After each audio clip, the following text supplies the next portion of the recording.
కార్తీక పురాణం 12వ అధ్యాయం ద్వాదశి మహత్యం. కార్తీక మాసంలో శని త్రయోదశి సోమవారం కంటే నూరింత ఎక్కువ ఫలితాన్ని ఇస్తుంది. ఈ శని త్రయోదశి కంటే కార్తీక పౌర్ణమి 100 రెట్లు ఫలితాన్ని కలుగజేస్తుంది. దానికంటే కార్తీక పాడ్యమి 100 రెట్లు అధిక ఫలప్రదమవుతుంది. ఆ కార్తీక పాడ్యమి కంటే బహుళ ఏకాదశి కోటింతలు హెచ్చని పెద్దలు అంటూ ఉంటారు. దానికంటే కార్తీక ద్వాదశి అపారమైన ఫలితాన్ని ఇస్తుంది. అందుచేత బహుళ ఏకాదశి నాడు ఉపవాసం ఉండి గీత వాద్య పురాణ పఠనాదులతో జాగరణం చేసిన వారు అన్ని పాపాల నుండి విడుదల పొంది వైకుంఠంలో చిరకాలం ఉండగలరు. ఆ మరునాడు బ్రాహ్మణులు పారాయణ గావించినట్లయితే అటువంటి వారికి సకల సంపదలు వృద్ధి పొందుతాయి. చివరకు విష్ణు సాయుధ్యాన్ని పొందుతాడు. గంగానదీ తీరంలో సూర్యగ్రహణం నాడు కోటి బ్రాహ్మణ సంతర్పణ వలన వచ్చే పుణ్యం కార్తీక ద్వాదశ పారాయణ వలన కలుగుతుంది. 1000 గ్రహణాలు, 10,000 వ్యతిపాతలు, 1,00,000 అమావాస్యలు ద్వాదశి యొక్క 16వ వంతునకు సమానం కాలేవు. ఎక్కువ పుణ్యాన్నిచ్చే తిథులెన్నో ఉన్నాయి. కానీ విష్ణు ప్రియమైన ద్వాదశి వాటన్నింటికంటే ఎన్నో రెట్లు అధిక ఫలితాన్ని ఇస్తుంది. కార్తీక శుద్ధ ద్వాదశి శ్రీమన్నారాయణుడు నిద్ర నుండి లేస్తాడు. అందువలన ఆ తిథి స్వామికి ప్రియాతిప్రియమైనది. ఆ రోజున ఒక్క బ్రాహ్మణునికైనా అన్నదానం చేసినవాడు దేహాంతరంలో విష్ణులోకం పొంది సకల సుఖాలు పొందుతాడు. కార్తీక ద్వాదశి నాడు ధనము దానం చేసినట్లయితే ధర్మాల కంటే గొప్ప ధర్మం ఆచరించినట్లవుతుంది. కాబట్టి ఎక్కువ పుణ్యం లభిస్తుంది. స్త్రీ కానీ పురుషుడు కానీ కార్తీక ద్వాదశి నాడు పసిడి కొమ్ములు కలదియు, వెండి గిట్టలు కలదియు, పాలిచ్చేది అయిన ఆవును దూడతో సైతంగా పూజించి దానం చేసినట్లయితే ఆ గోవుకి ఎన్ని రోమాలు ఉంటాయో అన్ని సంవత్సరాలు సర్వాధిపత్యం కలుగుతుంది. కార్తీక ద్వాదశి నాడు భక్తితో వస్త్రదానం గావించినట్లయితే జన్మాంతరాల పాపాల నుండి విముక్తి పొంది విష్ణులోకం చేరుకోగలరు. దీనికి సందేహము లేదు. కార్తీక ద్వాదశి పౌర్ణమి ప్రతిపత్తులతో కాంస్య పాత్రలలో నెయ్యి పోసి దీపదానం చేసినట్లయితే కోటి జన్మలలో సంపాదించుకున్న గొప్ప గొప్ప పాపాలన్నీ తొలగిపోతాయి. ఫలాలు, దక్షిణ తాంబూలాలతో యజ్ఞోపవితాన్ని ద్వాదశి నాడు దానం చేసినట్లయితే ప్రాప్తించే ఫలితాన్ని వివరిస్తాను విను.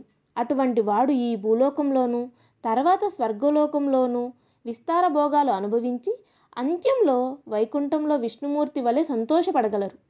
కార్తీక ద్వాదశి నాడు సాలగ్రామాన్ని బంగారు తొలుసుతో పూజించి వేదవేద్యాయుడైన సంపన్నుడైన బ్రాహ్మణునికి ఆ బంగారు తులసిని దానం చేయడం వలన 4 సముద్రాల పర్యంతం ఉన్నంత భూమిని దానం చేస్తే ఎంత ఫలితం కలుగుతుందో అంత ఫలితం సమకూరుతుంది.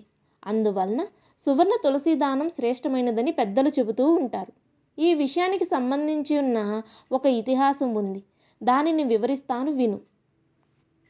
పవిత్రమైన గోదావరి నదీ తీరాన దురాచారవంతుడైన ఒక కోమటి ఉండేవాడు.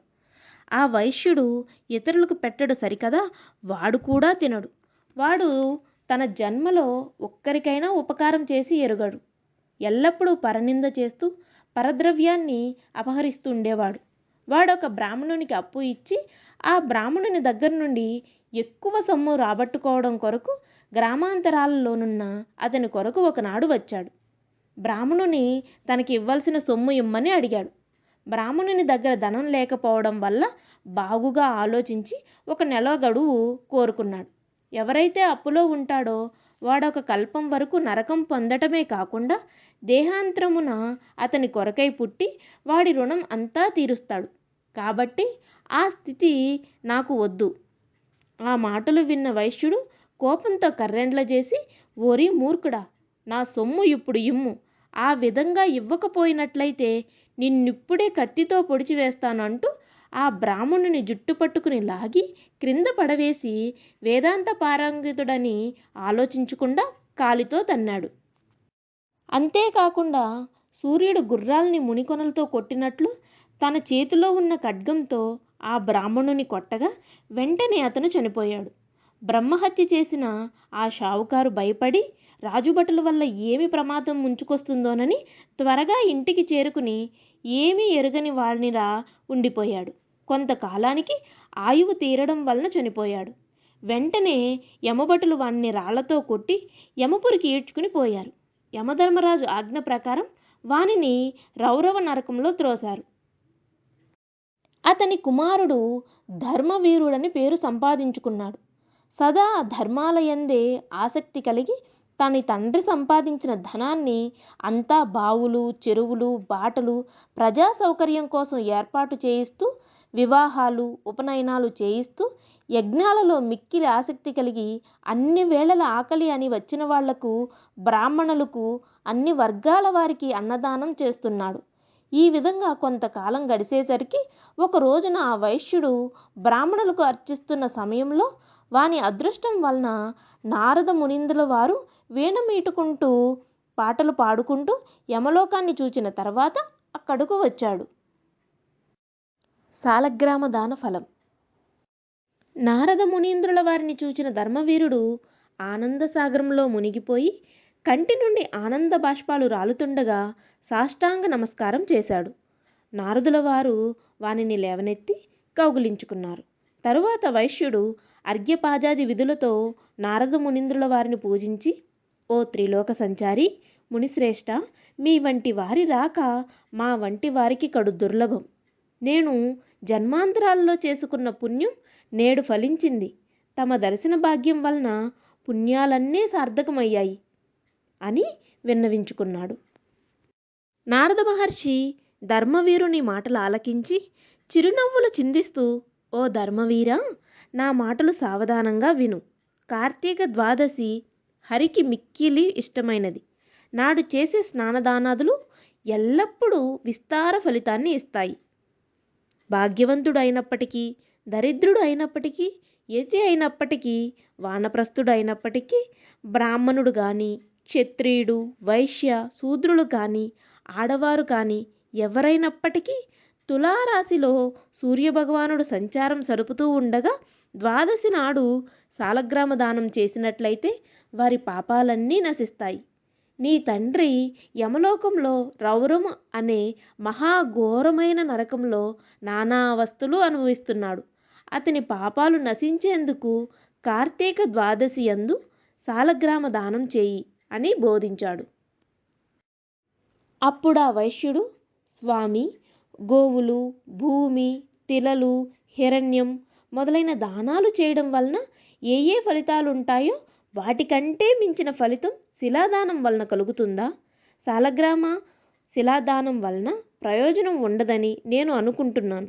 ఎందుచేతనంటే అది ఆకలి తీర్చలేదు. అందుచేత అటువంటి దానం చేయడం నా వల్ల కాదు అని చెప్పాడు. మునీంద్రుల వారెన్ని విధాలుగా చెప్పి చూచినా ప్రయోజనం లేకపోవడం వలన అదృశ్యం అయ్యారు. కొంతకాలం గడిచిన తరువాత ధర్మవీరుడు మరణించాడు. నారదోపదేశాన్ని తిరస్కరించడం వల్లను, సాలగ్రామ దానం చేయకపోవడం వల్లను మూఢుడైన ఆ ధర్మవీరుడు 3 జన్మలు పులిగాను, 3 జన్మలు కోతిగాను, 5 జన్మలు ఎద్దుగాను, తరువాత 10 జన్మలు స్త్రీగాను పుట్టి విధవత్వాన్ని పొందుతూ 11వ జన్మలో ఒక యాచకుని కూతురిగా కలిగాడు. ఆ బిడ్డ పెరిగి పెద్దదై రూపలావణ్యాలు కలిగి పెండ్లీడుకు వచ్చింది. ఆమె తండ్రి మంచి సంబంధం చూసి పెండ్లి చేశాడు. పెండ్లి జరుగుతూ ఉండగానే పెండ్లి కొడుకు చనిపోయాడు. తల్లిదండ్రులు, వివాహానికి వచ్చిన బంధువర్గం దుఃఖం వలన కలవరపాటు పొందారు. అప్పుడు ఆ బ్రాహ్మణుడు దివ్య దృష్టితో ఆ వధువు పూర్వజన్మలో చేసిన కృత్యాలన్నీ గ్రహించి ఆ విషయాన్ని అందరికీ చెప్పాడు. ఆమెకు ముక్తిప్రదమును, జన్మాంతర కలుషహారమును, సుఖప్రదమును అయిన సాలగ్రామ దానం చేయింపనెంచుకుని కార్తీక సోమవారం నాడు వేదాంగ పారంగతుడైన బ్రాహ్మణుణ్ణి విధి విధంగా పూజించి తన కూతురి పాపక్షయార్థం సాలగ్రామ దానం చేయించాడు. ఆ దాన ఫలితం వలన ఆమె భర్త బ్రతికాడు. కాలాంతరంలో ఆమె మరణించింది. తరువాత స్వర్గానికి పోయి కొంతకాలం భోగాలు అనుభవించి మరలా సుతవస్తువ అనే ఒక విప్రునికి కుమారునిగా జన్మించి జన్మాంతరాల్లో చేసుకున్న పుణ్యఫలం వల్ల జ్ఞానాన్ని పొంది ప్రతి కార్తీక సోమవారం నాడును ద్వాదశి యందును సాలగ్రామ దానం చేయడం వల్ల విముక్తి పొందాడు. రౌరవ నరకాన్ని అనుభవిస్తున్న అతని తండ్రికి కూడా విముక్తి కలిగింది. ఓ రాజేంద్ర, విష్ణు ప్రీత్యార్థం సాలగ్రామ దానం చేయాలి. కోటి జన్మలలో చేసిన పాపాలు కూడా పటాపంచలవుతాయి. సాలగ్రామ దానానికి మించిన దానం ఇంకొకటి లేదు. ఇది నిస్సంశయమని వశిష్ఠుల వారు జనక మహారాజునకు వివరించారు. ఇది శ్రీ స్కాంద పురాణాంతర్గత కార్తీక మహత్యమందలి 12వ అధ్యాయం సంపూర్ణం.